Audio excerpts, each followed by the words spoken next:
The Talmud includes the rabbi's imaginative rendition of the anxiety that Adam and Eve must have been facing at the end of their very first day.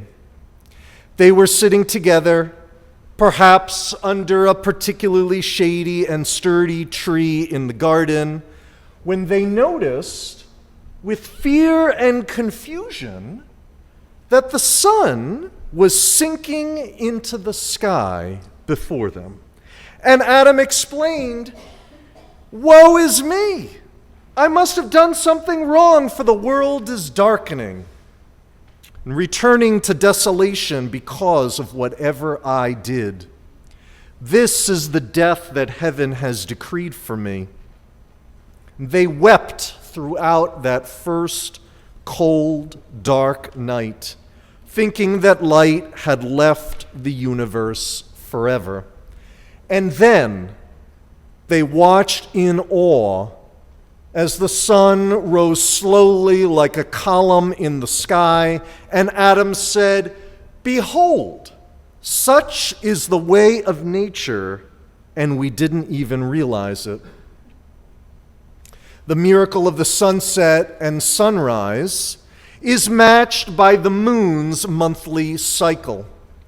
Towards the end of its 29-day journey, we glimpse a sliver of its waning crescent.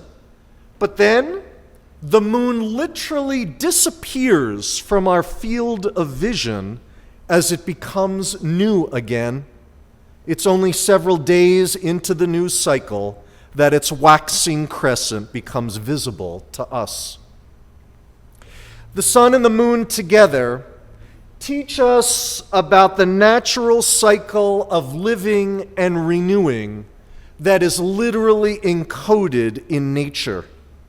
It's a cycle that is also in the DNA of our Jewish tradition and the Hebrew language.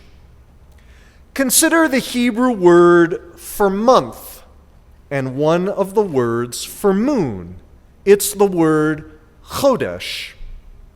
As a reminder, the way that Hebrew works is that every single word has a 3-letter root. Words that share the same root are directly or indirectly related. Here we begin with the word chodesh, which our ancestors associated with a new moon, renewing itself at the beginning of a new monthly cycle. And indeed, the beginning of every single new Jewish month coincides with the new moon. Our Hebrew ancestors took the 3-letter root of chodesh, chet, dalid, shin, and they also gave us the adjective chadash, meaning new. Ma chadash literally means what's new, but in modern colloquial Hebrew, it's closer to what's up. And if I want to find out the latest news about what's going on in the world, as Israelis of all stripes obsessively do, they tune in to the Chadashot, to the news. When we study Torah, our goal is to articulate some new insight or perspective on the text and on ourselves. We prize these revelatory moments, and each one is called a chidush. An architect or designer that is hired to breathe new life into old spaces by renovating them is called a chadshan. Now, most importantly for our purpose this evening, Hebrew has a separate but related word for when we are ready to embark on the hard work of renovating or renewing ourselves. The infinitive form is lehit chadesh. It means to renew oneself. And the end goal of that process is hit chad shut. That's really what these high holy days are all about. The moon has the capacity to remake itself. Our news headlines are constantly brought up to date. Even Torah is made new again through contemporary insights. But the renewal that is most important and most remarkable of all is the transformation that we can bring within ourselves. As Isabel Allende once wrote, the human capacity for survival and renewal is awesome. Indeed, it is.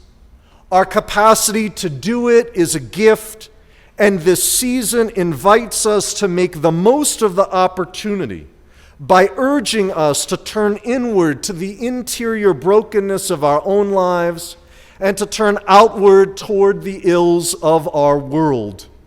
And Judaism asks us, what are we prepared to do about it? What steps will we take toward hitchadshut, towards transformative renewal? Later this evening, we'll be privileged to hear from two couples, Susan and Scott Douglas, Barbara and Henry Ginsberg, who have graciously agreed to offer their reflections on hitchadshut in their own lives.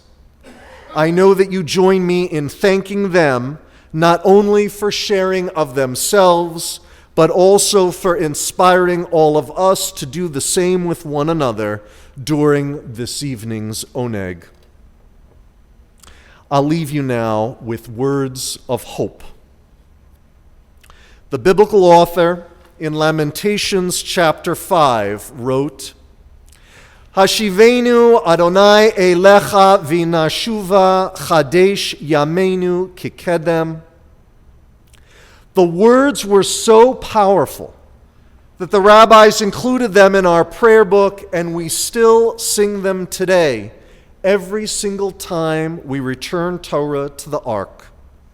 O God, cause us to return to you, that we might ultimately return to ourselves and renew our days, make them for us like the days of old. That's been the prayer of our people for the last 5,779 years of Jewish history.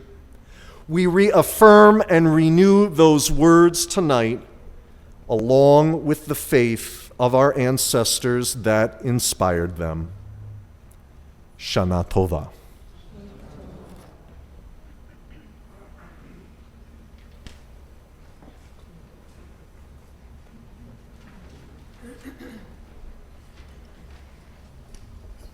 We remind ourselves that we come together for renewal, to celebrate and to sound the shofar.